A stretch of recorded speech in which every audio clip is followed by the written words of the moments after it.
Hi guys, what is up? Welcome back to the Butterfly Effect podcast. Today you are joining us for another ranking episode where today we'll be ranking the 5 TellTale The Expanse episodes. Okay, so starting with our worst episode of the Expanse Telltale series, it is episode 4 titled Impossible Objects. So, I mean, there's quite a lot of reasons why this one falls bottom, to be honest. The first of all being is that obviously it is just Drummer on her own for the most part. We know that she has dialogue with other characters, but for me this felt a little bit cheap because it was almost a bit convenient that all the other characters were taken out. It felt like a bit of a filler episode, and if you ask me, I wasn't actually that invested too much in Drummer's character anyway, to have all this backstory about Anderson Dawes and Logan Dalton and stuff like that. Also, it's just like there's things in there like you're just doing boxes, the junction boxes, you're just drifting down corridors at some stage and pulling levers. There wasn't that much to do, and it was really at this point where the exploration, which felt like a novelty at first, it didn't feel like it anymore.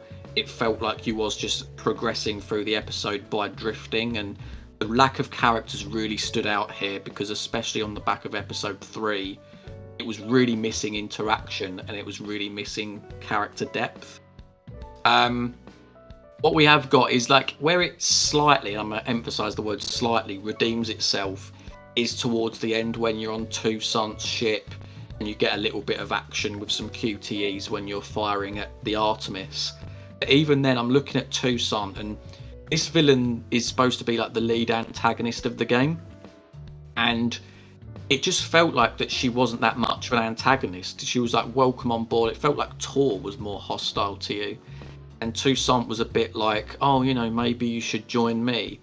And you know what, as an idea, it could have been achieved so brilliantly, so much so that I'm going to quickly pitch what I felt what they should have done is maybe Toussaint should have captured you in episode 3 and then told you, by the way, you've been ratted out by one of your crew, and you could have had a choice in there, like, do you trust Toussaint? And it could have been that, you know, you should have trusted Toussaint because Arlen ratted you out, you know? I think that could have been so much better, but they didn't go that way. They just had Arlen give you up in episode 3. So yeah, like, not a lot of positives on episode 4, I'm afraid. And of course, a big one is the fact that we didn't get a major choice. Like, this is an interactive game. This is what we're here for. We're here to make choices, for good or for bad, to see what happens. And, you know, obviously, in some cases, it will be to try and save the crew. In others, it might be because you want to kill them off, like Liam, I don't know. But the fact that there's 0 choices really just emphasises how bland this episode was. And it was such a letdown, and it really was the point where I felt like that the rest of the story, it couldn't redeem itself afterwards. So yeah, rock bottom, Impossible Objects. So, 4th place, just missing out on a medal, is episode 4's predecessor, First Ones, which was the 3rd episode. Now, I'll talk a little bit about the positives first. Unlike episode 4, at least this one had a major choice at the end. You know, and that could have led to a character's death. The choice had its flaws, which I will get into in a bit. And one other thing I want to kind of credit it for is that I did actually quite like the little bit of backstory in this abandoned ship.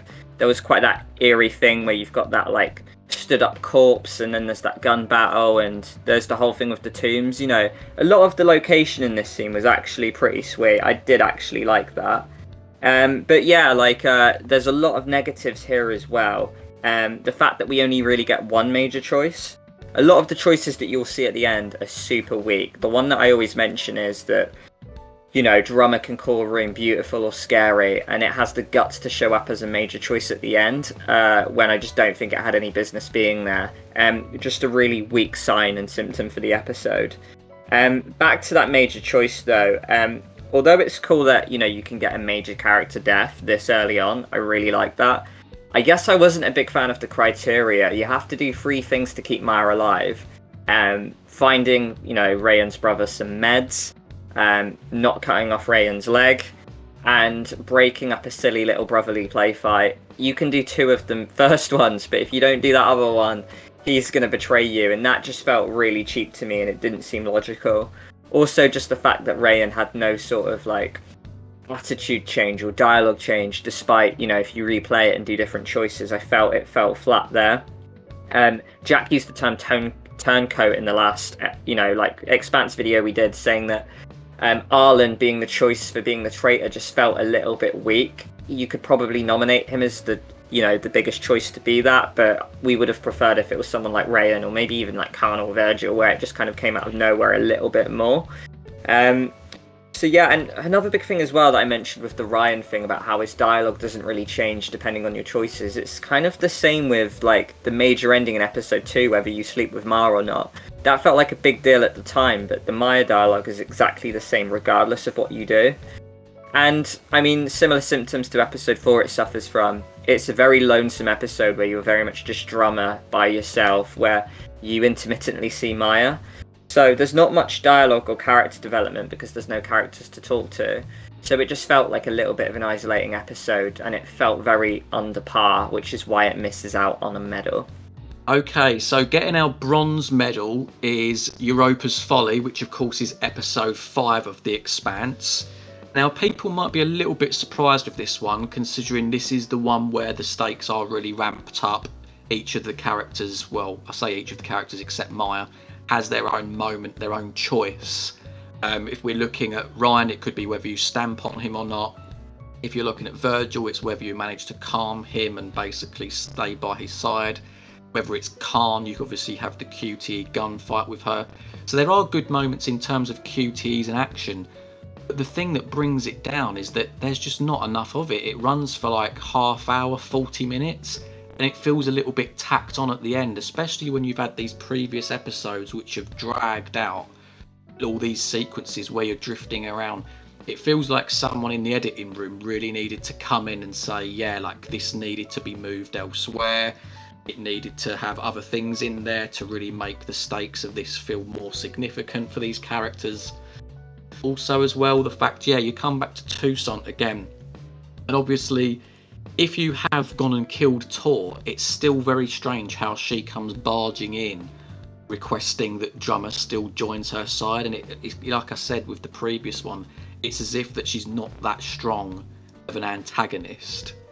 And then coming to the end scene, it really depends where you sit, but obviously if you're an Expanse fan, you may see it as a good thing because the ending helps perhaps set up the TV series in some way.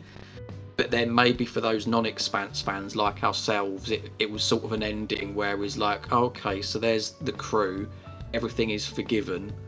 And, you know, especially because Virgil stays alive regardless. So, like, you know, if you're playing as Drummer and you've stamped on Ryan's head, it doesn't make a lot of sense, does it? But, yeah, and it just sort of comes to a bit of a conclusion where we're like, oh, okay, so that's how that's going to end. And, you know, you don't really feel much from it.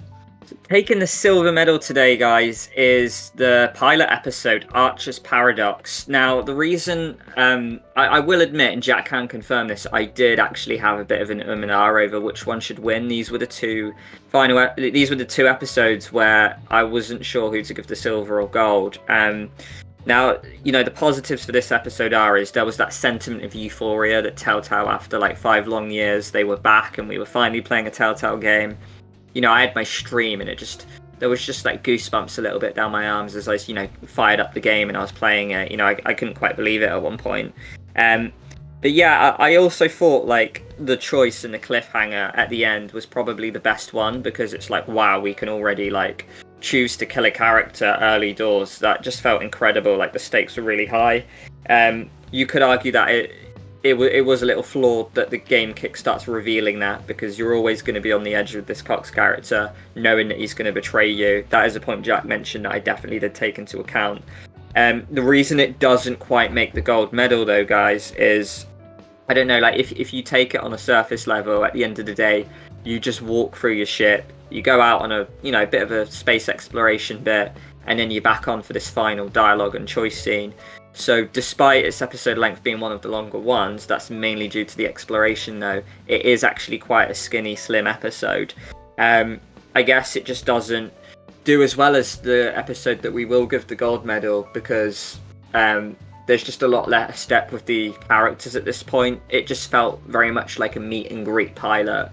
You see it with a lot of pilot episodes, such as Life is Strange, where, you know, like the missions just they don't matter as much. So yeah, it was an alright start. I'd say this is where, like, you know, the game was good, and before, like, you know, my enthusiasm dwindled. But yeah, Archer's Paradox unfortunately gets the silver, and it just misses out on the gold medal. Okay, so getting our gold medal on this Expanse episode ranking is episode 2, Hunting Grounds. So, I mean, there's a few positives I'll start with first. So, obviously, the first being is that at least there is an attempt for some character depth for some of our crew here. So, we'll start with Virgil. We have the moment where we can have the conversation with him in the kitchen, and he says that he used to work for the UN, which, of course, could potentially cause some friction with Drummer and with the rest of the crew.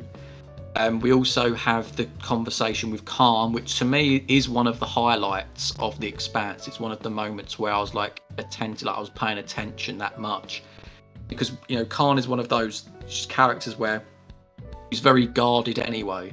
So when she starts talking and revealing things, it's almost like a good way to get to know her a bit.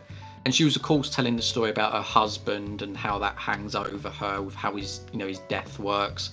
There's a couple of funny moments with the cigar and obviously the middle finger lighter with the prosthetic arm. And of course the other one being Maya, where obviously you have the ending choice, which is very significant, but there are some nice moments in there with the music. There's a bit of playful banter with the two that obviously built on from the play fight in episode 1. So yeah, like, it felt like things were slowly moving in the right direction in episode 2, which, of course, you know, judging by the rest of our list, we know that it didn't go that way for us. But of course, as well, there was some strong exploration in here. We've got the moments where you've got the side objectives that you can get for each of the characters.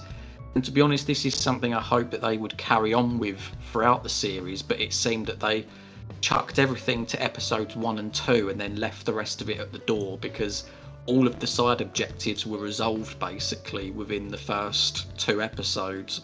Arguably, you could say the meds one carries on into the further ones, but yeah, I'm talking about the mushroom powder, the laser crystal, and the meds. And then obviously moving on, we also have the drone sequence as well, which, you know, I think that's almost what lifts it slightly above episode 1 for me, is the side objectives and the drones.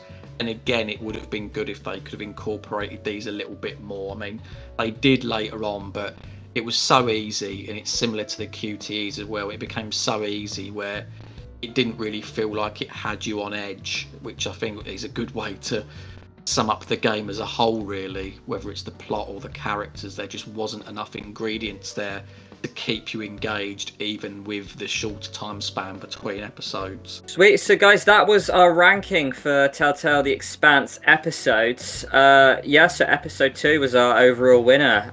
You know, I look at these games a lot, and whenever there's 5 episodes, I'm seeing a pattern, mate, where episode 2 is often my favourite. It was the same with Walking Dead Season 1, and it was the same with Life is Strange. I just have a thing for episode 2s, apparently. So whenever I get a 5-part series, I think, like, I'm just always going to look out for episode 2 as my fave. But yeah, no, very interesting. Obviously, guys, let us know in the comments if you agreed with our ranking. Let us know what your favourite episode was. If you guys have any ideas as to future Expanse videos, then do let us know in the comments, and we will see you next time. See you in the next one, guys. Take care.